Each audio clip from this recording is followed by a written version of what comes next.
Olá, caros amigos do YouTube, eu sou Kátia Magalhães, sejam todos muito bem-vindos ao canal Chá com Debate, o seu espaço de interlocução livre e democrática na internet.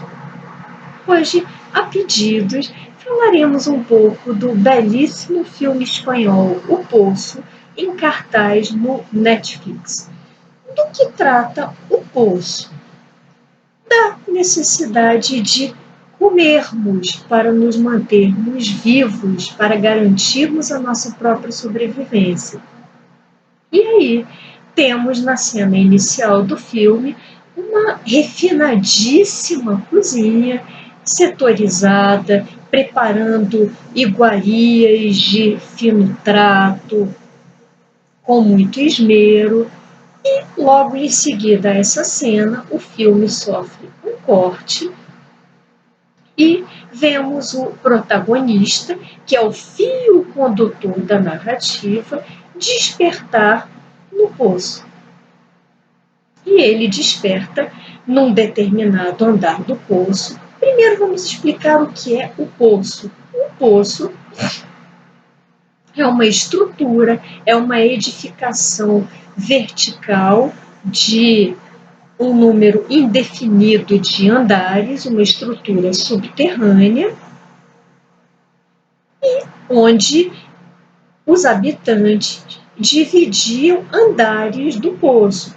2 habitantes, ou melhor, 2 confinados ou prisioneiros por andar. Esse protagonista desperta no poço e desperta diante do seu companheiro de cela ou de confinamento, que lhe explica a estrutura básica do que é o poço. O poço nada mais é que um sistema de alimentação, onde os ocupantes dos andares superiores do edifício comem as melhores iguarias, e aí ao centro desse edifício há uma plataforma móvel que desce trazendo as comidas, de modo que, é óbvio, um adjetivo bastante mencionado inclusive no filme, é óbvio que as iguarias, as melhores comidas são devoradas pelos habitantes ou pelos confinados dos andares de cima, enquanto que os confinados dos andares inferiores são, infelizmente, condenados a comerem os restos.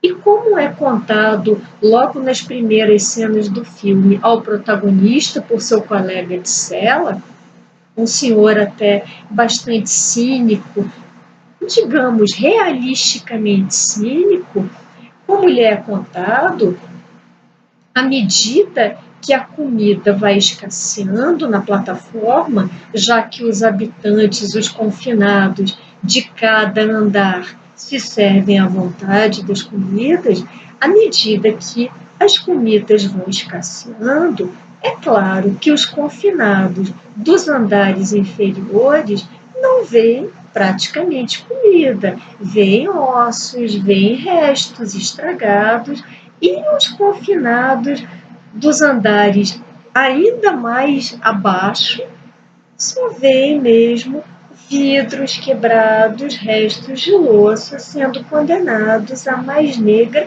fome. E também, como é contado logo de início ao protagonista, a tendência é que os habitantes, sobretudo dos andares inferiores, vão sendo exterminados pouco a pouco. Por quê? Não só de fome, eles morrem de fome por falta de comida, obviamente, porque a comida já havia sido devorada pelos habitantes dos andares superiores, ou então eles se matam, cometem suicídio, se enforcam antes de morrerem de fome, ou ainda numa experiência talvez mais dramática até, muitos deles praticam canibalismo com seus colegas de cela, já que não lhes resta mais nada a comer, a não ser a própria carne humana, a carne de seus colegas mortos.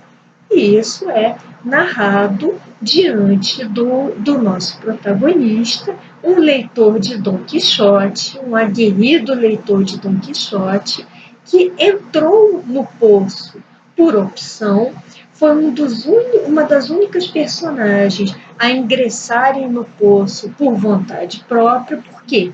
Porque ele queria apenas parar de fumar e ler Dom Quixote. O ingresso no poço lhe pareceu uma oportunidade para realizar ambas as tarefas.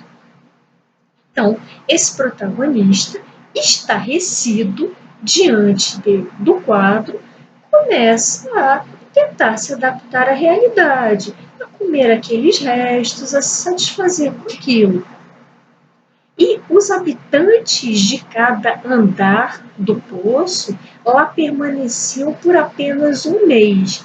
No último dia do mês, eles eram submetidos a uma inalação de um gás entorpecente, ao final da qual eles despertavam em outro andar, que poderia ser um andar bem inferior, onde eles passariam muita fome, ou poderia ser um andar bem superior, onde eles poderiam se regozijar com as iguarias. Ninguém sabe com base em que parâmetro, com base em que critério, tampouco quem decidiria essa mobilidade dos habitantes do poço.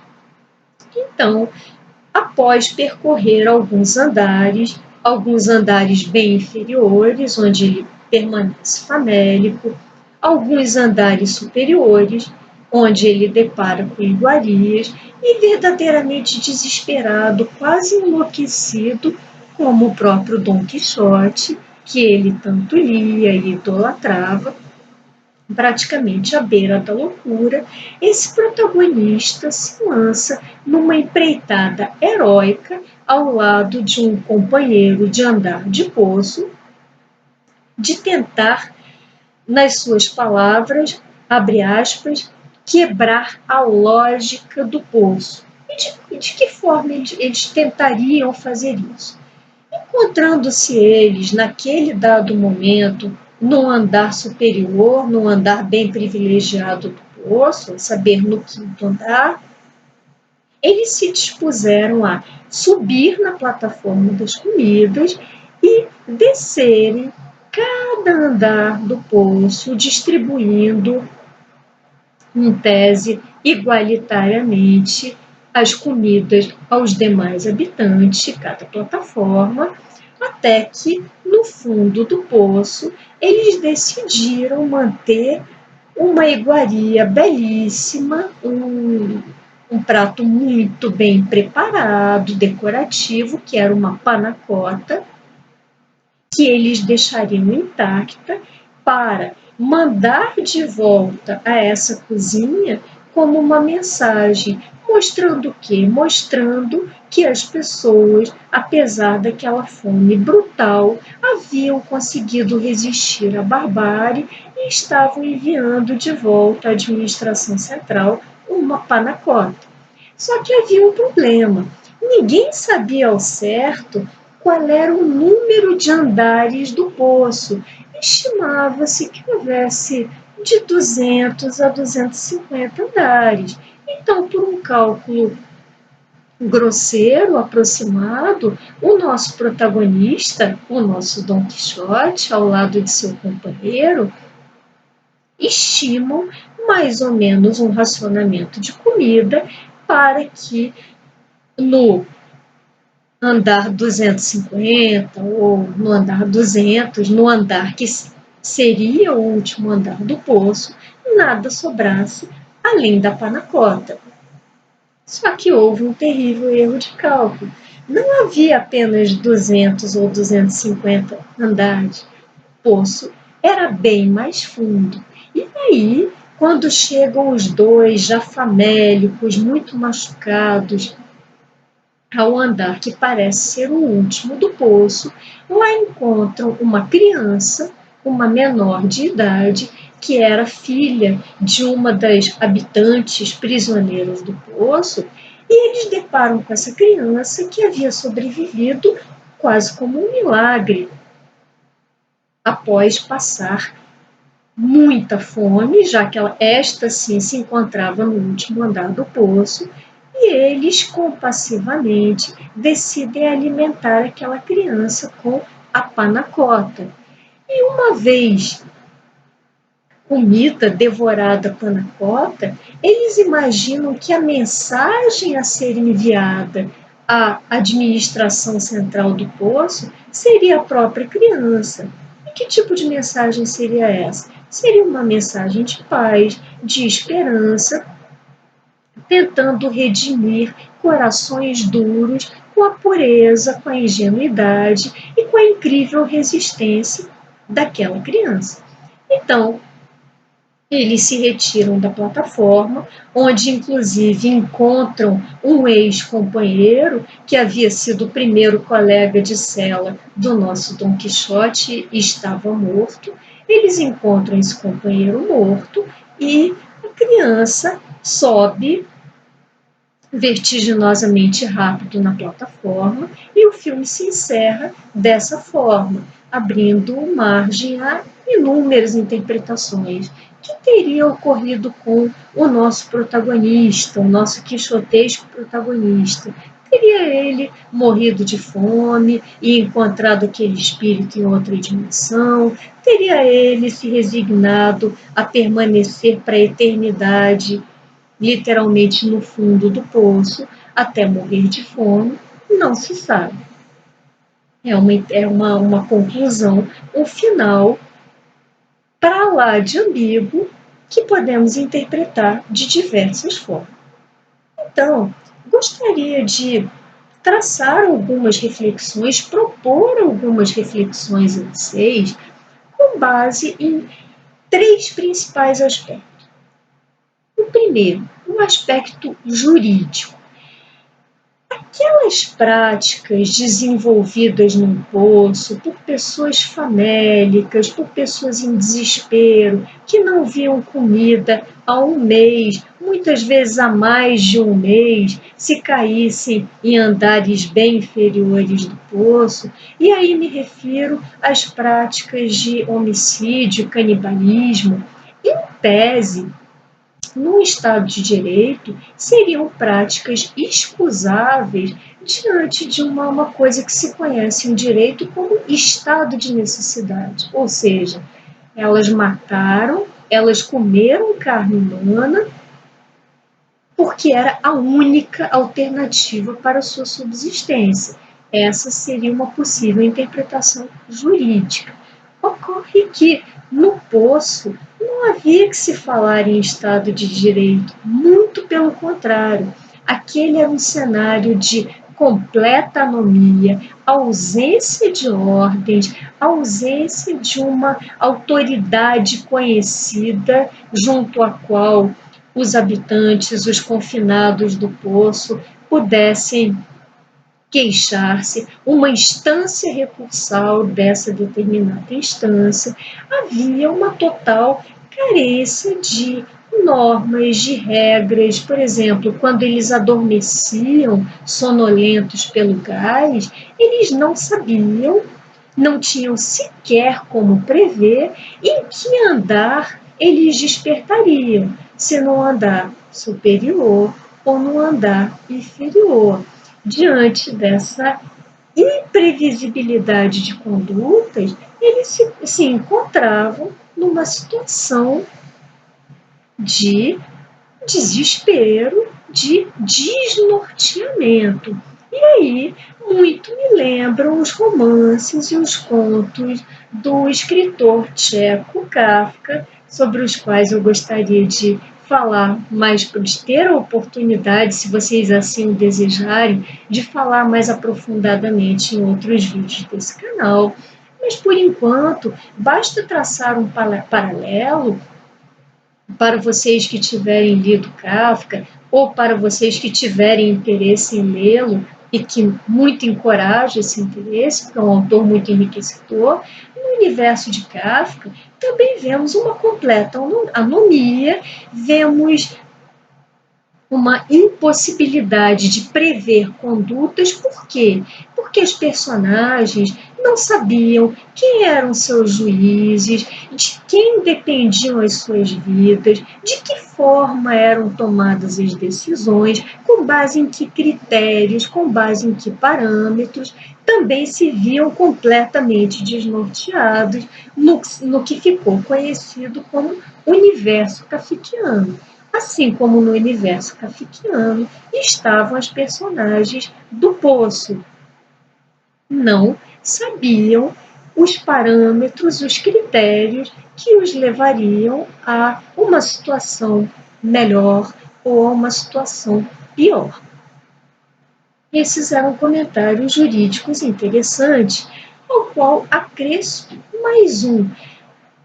Os próprios planos de filmagem do Poço, que lembram também os planos kafkianos, os planos que temos em mente de filmes como O Processo, de livros como Castelo, onde, por exemplo, o agrimensor procurava pelos senhores do castelo, não conseguia chegar até eles, e havia uma enorme distância. No Processo, aqueles planos de tribunais abarrotados, da enorme distância entre os jurisdicionados e seus julgadores, cuja identidade eles mal conheciam. No plano de filmagem do Poço, que é uma estrutura retangular, onde no centro havia um espaço para o deslocamento da plataforma móvel de comida. Nesse plano quadrangular, vertical, não se vê o número de andares do poço. E esse plano lembra muito a estrutura do panóptico que Foucault tão bem descreveu em seu livro Vigiar e Punir, e que permitia a uma autoridade sem rosto, a um detentor sem rosto do poder, tudo enxergar. Quem estivesse de cima do poço, nos andares de cima, e, sobretudo, a administração central, conseguia enxergar tudo que se passava com os habitantes dos andares inferiores, com os confinados em situações mais penosas, em situações mais graves. E aí, como no panóptico de Foucault, daí o nome panóptico, ou seja, o que tudo vê, o que tem uma visão plena daquela realidade, como acontecia no panóptico, e aí Foucault coloca como exemplos de panóptico estruturas como prisões, escolas, hospitais, onde há um controle bem amplo do que se passa com prisioneiros, do que se passa com alunos, com hospitalizados, etc. Também no poço há uma estrutura panóptica. E aí deparamos com o quê? Com a total perda de privacidade dos habitantes ou confinados naquele lugar. Agora vamos falar um pouquinho da estrutura econômica do poço. A primeira coisa com a qual deparamos, que se suscitou muitas reflexões em mim, é uma situação de monopólio. Por quê? Porque a comida, aquelas iguarias que chegavam na bandeja, na plataforma móvel, e que eram saboreadas pelos andares de cima, e onde só restavam mesmo vidros e restos de prato nos andares bem inferiores, aquela estrutura é uma estrutura monopolista. Por quê? A comida provinha de um único lugar, que era uma cozinha. Não havia outros fornecedores de comida, até porque aquelas pessoas se encontravam confinadas. Então, vemos aí uma situação de monopólio, já uma visão bem negativa de qualquer estrutura monopolista. A par disso, agora vamos à própria. Não sou economista, mas estou me permitindo aqui devagar com vocês. Vocês que o forem, por favor, me ajudem, comentem. estou me permitindo divagar com vocês um dilema que me parece muito próprio à ciência econômica, que, por isso mesmo, é designada pelo grande filósofo Luiz Felipe Pondé como a ciência triste. Por quê? Porque é a ciência encarregada de estudar, de nos mostrar como gerir um mundo de escassez, como gerir recursos escassos em meio a uma população que cresce e que tem desejos, que tem necessidades e cujos desejos também se ampliam indefinidamente. De que modo gerir esses recursos? E aí, esse filme suscitou em mim uma questão que me parece muito importante, inclusive para a economia. Qual a medida da nossa fome? Entendendo-se por fome não apenas a fome fisiológica, como a fome dos nossos desejos de consumo. Então, qual a medida do nosso necessário? Quem determina qual a medida do que nós necessitamos? Deve ser o Estado? Devemos ser nós mesmos? Bom, quer me parecer que Estados em determinadas experiências políticas humanas, Estados que tentaram a força, determinar a medida da fome alheia, a medida da fome de uma população, redundaram em grandes tiranias, muitas vezes em desabastecimento e em experiências bem sanguinolentas, em ditaduras sangrentas. E é exatamente o que se passa no filme O Poço. O que eu não relatei no início, deixei para fazer agora, é que em sua descida heróica até os abismos do poço, quase como se estivesse descendo aos últimos jirões do inferno de Dante, o nosso quixotesco protagonista envida todos os esforços para racionar os alimentos pelos habitantes de cada andar. Só que o modo dele de racionar passa por extrema violência. Por quê? Porque aquelas pessoas tinham fome, tinham necessidade e não sabiam se no mês seguinte acordariam num andar pior do poço. Precisavam se alimentar e se superalimentar para garantir até reserva de energia para suas próprias sobrevivências. E aí, o que faz o Dom Quixote, nosso protagonista, o fio condutor da história, quando os habitantes de cada plataforma se recusam a comer as porções racionadas que ele sugeria? Ele não hesita e, sem a menor dor na consciência, sem a menor culpa, ele começa a abater pessoas, ele começa a matar, e há um verdadeiro banho de sangue. Em vez de trazer justiça, como ele pretendia, o que ele, na verdade, acaba fazendo é uma grande carnificina. E aí me parece que temos uma alegoria sobre a crueldade em que redundam economias planificadas, economias onde o poder central pretende ditar aos governados, aos cidadãos comuns, exatamente o que devem consumir. Acabam em verdadeiras carnificinas, como muito bem mostrado no filme O Poço. E agora, vamos a uma última dimensão, que é uma dimensão mais metafísica.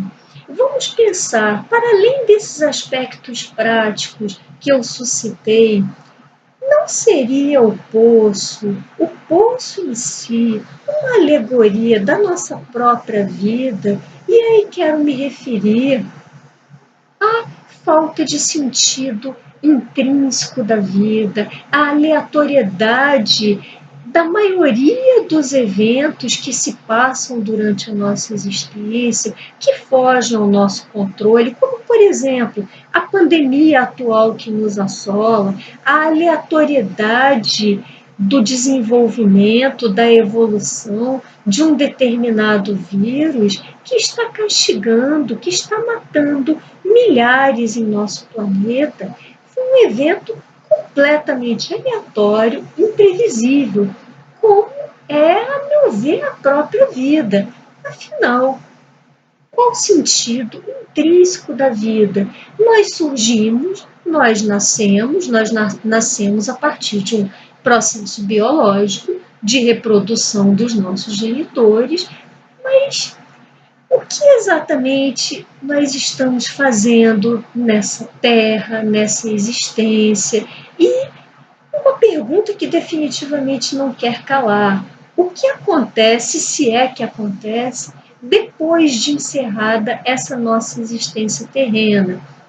As religiões trazem diversas hipóteses, mas infelizmente não há, pelo menos até onde eu saiba, nenhuma comprovação científica a respeito. Então, o que me parece é que chegamos sem saber a que viemos, percorremos a nossa vida terrena, essa nossa trajetória, sem muito sentido do que fazemos, procurando sim dar cada dia sentido à nossa vida, das formas mais diversas, seja por mecanismos de prazer, seja por interesses em determinados assuntos científicos, literários, seja pela adesão a uma religião. Isso tudo são buscas de sentido para a vida. E aí pensamos se Shakespeare não teria razão naquele último monólogo do Macbeth, onde Macbeth, diante daquele cenário de destruição total, desencadeado por ele mesmo, ao começar uma mortandade de pessoas, e depois do suicídio de sua própria esposa, Macbeth, em total desespero, não pergunta, ou melhor, praticamente afirmando que essa vida é uma história escrita por um idiota, cheia de som e fúria e desprovida de sentido. Esse é um questionamento acerca da própria existência de Deus e, caso se entenda pela existência de Deus, acerca da competência de Deus, nas palavras de Macbeth, para dar um sentido a essa vida, que em si não possui nenhum, mas é apenas um monte de som e fúria. O que é esse som e fúria? São perturbações a cada dia que vivenciamos, de todas as ordens, sejam elas as perturbações rotineiras do nosso dia a dia ou perturbações que nos parecem bem mais sérias, como, por exemplo, essa pandemia, que expõe diante dos nossos olhos, expõe de forma muito concreta a iminência da morte, a iminência do nosso fim. Fenômeno esse que passamos a vida tentando negar, com o qual realmente não nos acostumamos, já que a nossa pulsão de vida, na maioria dos casos, costuma sempre superar a de morte. Bom, esses eram os comentários que eu tinha para compartilhar com vocês hoje. Se tiverem gostado desse vídeo, deixem seus likes, comentem. Por hoje me despeço e até o próximo Chá com Debate.